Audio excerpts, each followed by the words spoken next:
মমতা বাঙালিদের সর্বনাশের মূলে। মমতা ব্যানার্জি কখনো মুসলমানদের কাছে গিয়ে উর্দু স্পিকিং, বাঙালি স্পিকিং বলে না। উনি যে ভাষায় কবিতাগুলো লেখেন এগুলো কি বাংলা ভাষা?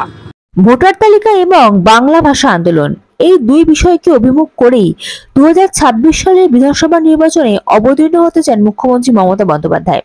রাজ্যের প্রধান বিরোধী দল বিজেপিকে বিঁধতে তার জোর রণকৌশল নিয়েই বৃহস্পতিবার ঝাড়গ্রামে বিশ্ব আদিবাসী দিবসের মঞ্চ থেকে আক্রমণ শানালেন মুখ্যমন্ত্রী। মুখ্যমন্ত্রী মমতা বন্দ্যোপাধ্যায় বলেন, বাংলা ভাষায় কথা বললে তার উপর অত্যাচার করা হচ্ছে। এই মন্তব্যের পরিপ্রেক্ষিতে বিরোধী দলনেতা শুভেন্দু অধিকারী বলেন, বাংলায় কথা বলতে বলতে প্রশান্ত সুরের বাবা নগেন্দ্র সুরকে খুন করেছিল। সাত শেখও বাংলায় কথা বলেছে। আনসারুল বাংলার জঙ্গি এখানে মাদ্রাসা তৈরি করে মুর্শিদাবাদের হরিহর পাড়ায় ছিল। এই যে জায়গাটা বসে আছেন পূর্ববঙ্গের লোকেদের জায়গা, এই জায়গায় সবাই হিন্দু বলে দেশভাগের বিভীষিকা নিয়ে চলে এসেছে। এখানে উদ্বাস্তু কলোনি তৈরি হয়েছে, তারা প্লট পেয়েছেন। তাদেরকে জিজ্ঞেস করবেন তো আপনাদের যারা তাড়িয়েছিল তারা কোন ভাষায় কথা বলতে বলতে তাড়িয়েছিল। মমতা ব্যানার্জি কখনো মুসলমানদের কাছে গিয়ে উর্দু স্পিকিং, বাঙালি স্পিকিং বলে না। হিন্দুদেরকে ভাগ করার জন্য এটা উনার ছলা কলা। আর প্রত্যেকটা মানুষ জানে মমতা বাঙালিদের সর্বনাশের মূলে। আমি সেই কারণে উনাকে ছেড়ে 5 বছর এই লড়াইতে নেমেছি। বাংলার মেধাকে শেষ করেছেন, বাংলার শিল্পকে শেষ করেছেন, বাংলার কৃষ্টিকে শেষ করেছেন। এই এত একজন অহংকারী মুখ্যমন্ত্রী, উনি যে ভাষায় কবিতাগুলো লেখেন এগুলো কি বাংলা ভাষা? এপাং ওপাং ধপাং হাম্বা রাম্বা কাম্বা,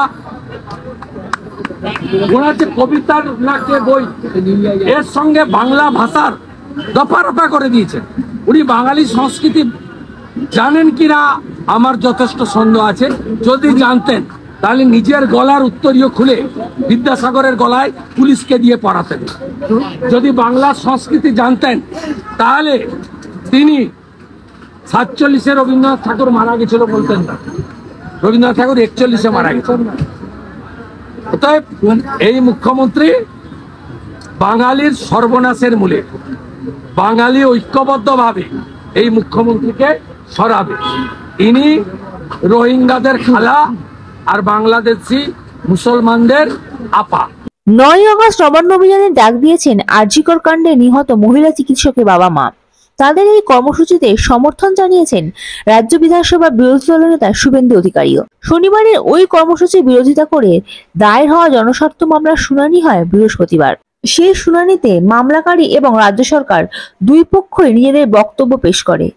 কেন তারা নবান্ন অভিযানের বিরোধিতা করছে তার পক্ষে যুক্তিও দেওয়া হয়। সব পক্ষের বক্তব্য শোনার পরই হাইকোর্ট জানায়, শান্তিপূর্ণ প্রতিবাদে বাধা দিতে পারে না আদালত। এরই প্রসঙ্গে বিরোধী দলনেতা শুভেন্দু অধিকারী বলেন, অভয়ার বাবা মা সিপিএম অফিসে গেছে, মুখ খোলেনি। কংগ্রেস অফিসে গেছে, মুখ খোলেনি। তৃণমূলকে তো ওরা ডাকবেই না বলে দিয়েছে, তৃণমূলের বিরুদ্ধে লড়াই। কিন্তু আমাদের রাজ্য সভাপতি শ্রমিক ভট্টাচার্য ওই দিন, আমি তো প্রথম দিন থেকে পার্সোনালি ছিলাম, ওই দিনই বলেছে বিজেপির সবাই সর্বাত্মকভাবে অংশগ্রহণ করবে এবং তিনি বলেছেন অন্যরাও আসুক, অন্যরা যদি আগে থাকতে চান আমাদের সঙ্গে অসুবিধা থাকে আমরা পিছনে। পুলিশ তো শুভেন্দুবাবু মমতা বন্দ্যোপাধ্যায় বলছেন বাংলায় কথা বললে কেউ ব্যারিকেড ভেঙে নবান্ন চেয়ার দখলের জন্য যাচ্ছে। ওনার বাবা মারা এগোবে, পিছনে জনতা থাকবে। ওনার বাবা মারা যদি বলে যে আমরা গিয়ে ফিরে আসবো, ফিরে আসবো। ওনার বাবার মা যদি বলে যে আমরা বসলাম, আমরাও বসবো। ওনার বাবা নেতৃত্ব দেবেন, তিনি যেমন যেমন চাইবেন তেমন তেমন প্রত্যেকটি সচেতন শিক্ষিত মানুষকে করা উচিত। এবং পুলিশ যদি বল প্রয়োগ করে করবে। গতবারে ছাত্র সমাজের উপর আক্রমণ করেছিল 27 আগস্ট, এবারেও পুলিশ জল কামান টিয়ার গ্যাস যদি ছড়বে এবং তার বাবা মার একটাই দাবি যে সমস্ত তথ্য প্রমাণ লোপাট করার ক্ষেত্রে এবং এই ঘটনার পিছনে একমাত্র দায়ী হলো স্বাস্থ্যমন্ত্রী, পুলিশ মন্ত্রী তথা মুখ্যমন্ত্রী মমতা ব্যানার্জি, তার পদত্যাগ। ইস্যু একটাই, দফা এক, দাবি এক, মুখ্যমন্ত্রীর কথা। আমরা এই দাবিতে আছি এবং আমার বিশ্বাস বাঁধ ভাঙা জনগণ সেদিন রাস্তায় নামবে এবং কাউকে আটকাতে পারবে। Bureau report, ND Bangla news. সবার আগে সব খবর, সঠিক খবর পেতে ফেসবুক পেজটি ফলো করে এবং ইউটিউব চ্যানেলটি সাবস্ক্রাইব করে রাখুন আর শেয়ার করতে ভুলবেন না।